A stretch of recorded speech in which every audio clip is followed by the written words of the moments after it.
Antonio Guterres es el alto comisionado de Naciones Unidas para los Refugiados, una agencia con 6.000 funcionarios que trabajan en 115 países. Guterres, ex primer ministro portugués, está terminando su mandato, un buen momento para hacer balance de la situación de los 42 millones de refugiados y desplazados que hay en el mundo. Alto comisionado, gracias por atender a Euronews.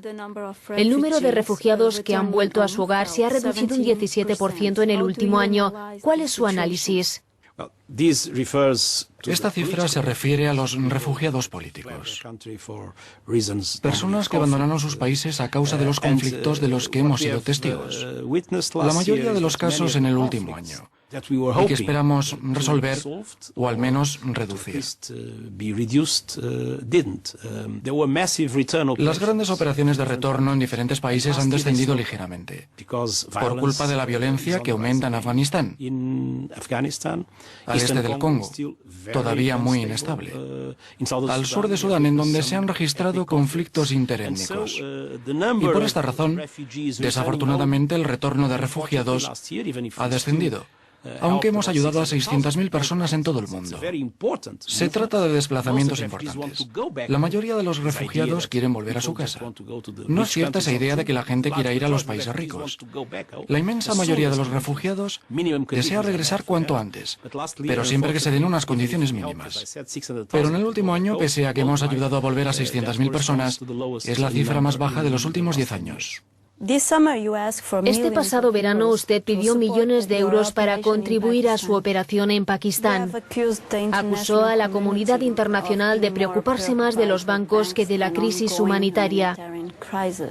¿Puede el mundo ignorar la crisis en Pakistán? Bien, el mundo no está ignorando la crisis en Pakistán. Y debo decir que esta operación cuenta con un gran apoyo de la comunidad internacional. Le seré franco.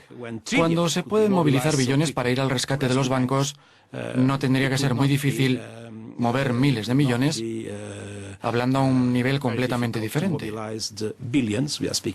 para atender de forma más efectiva los dramáticos desafíos a los que nos enfrentamos en el terreno humanitario.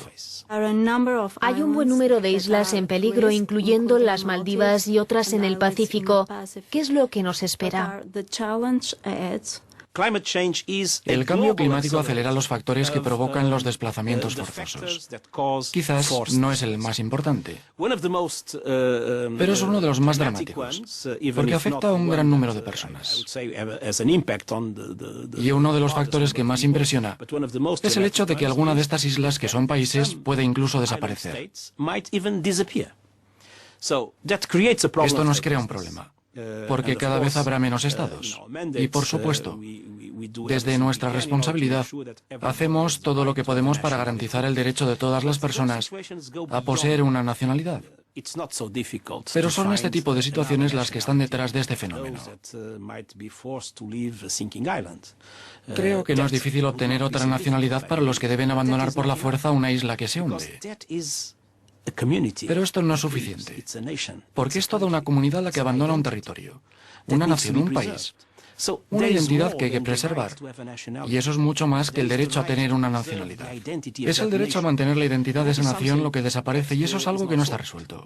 Es algo sobre lo que la comunidad internacional debe reflexionar. ¿Cómo vamos a afrontar ese problema?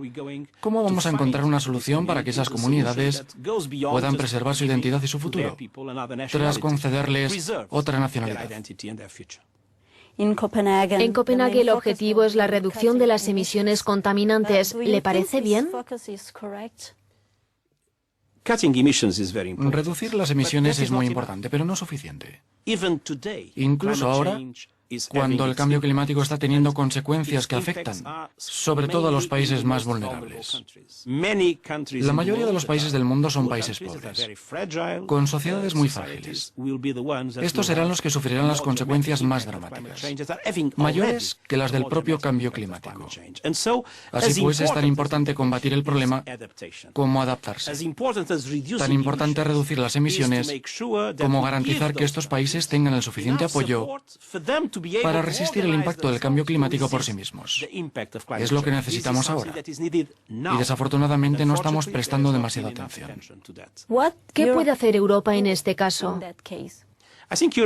Pienso que Europa está claramente en cabeza ante la necesidad de asumir responsabilidades. Y espero que Europa pueda ejercer también un liderazgo importante a la hora de lograr una negociación justa.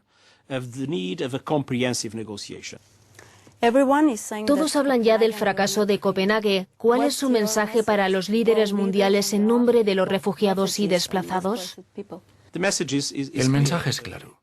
Si no es posible un acuerdo total, al menos los líderes mundiales deberían ser capaces de comprometerse con firmeza consigo mismos, desde el punto de vista político, para garantizar que el acuerdo se alcance en unos pocos meses, sin obviar que nadie nos perdonará si no hacemos frente al desastre. Está claro que los países del Mediterráneo afrontan un gran desafío con la inmigración irregular. ¿Cómo le gustaría que fuese el enfoque europeo? ¿Tiene algún consejo para lograr mejores resultados?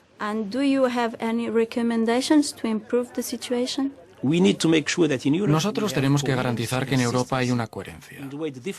Una coherencia entre la forma en la que se coordinan las diferentes políticas de asilo y, al tiempo, compartir el problema. Porque la presión en Malta o en Grecia es mayor que la presión que hay en Portugal en estos momentos. Además de asegurar que tenemos una respuesta correcta para los refugiados, similar en los diferentes países europeos, pero con una solidaridad efectiva y compartir las fronteras de aquellos países que sufren el primer impacto. Es esencial que Europa se mantenga como una receptora de exiliados, que garantice el acceso a su territorio de aquellos que necesitan protección. Los países tienen el derecho a defender sus propias políticas de inmigración, pero en el ejercicio de ese derecho deben asegurar que aquellos que necesitan protección la tengan. Y la piedra angular de la política de protección de los refugiados es el principio del no rechazo. Es decir, que nadie puede ser repatriado si existe un riesgo de que allí sea perseguido. ¿Cuál es la mayor crisis a la que se enfrenta ahora su organización? La mayor crisis, en mi opinión, está en la mentalidad de las personas. Es el hecho de que en el mundo de hoy estamos viendo muy amenazados los valores de tolerancia, que son absolutamente fundamentales para proteger a los refugiados. El trato humano para los inmigrantes, el respeto a los extranjeros, el respeto de aquellos que son diferentes. Vemos que la intolerancia crece, que el racismo y la xenofobia se retroalimentan, incluso en sociedades desarrolladas. Y esto crea un ambiente negativo poco propicio para los refugiados. Más importantes son los muros que se construyen en nuestra mente que las crisis que hay en diversas partes del mundo o los problemas concretos a los que allí nos enfrentamos. Thank you for talking to Euronews. It's a pleasure.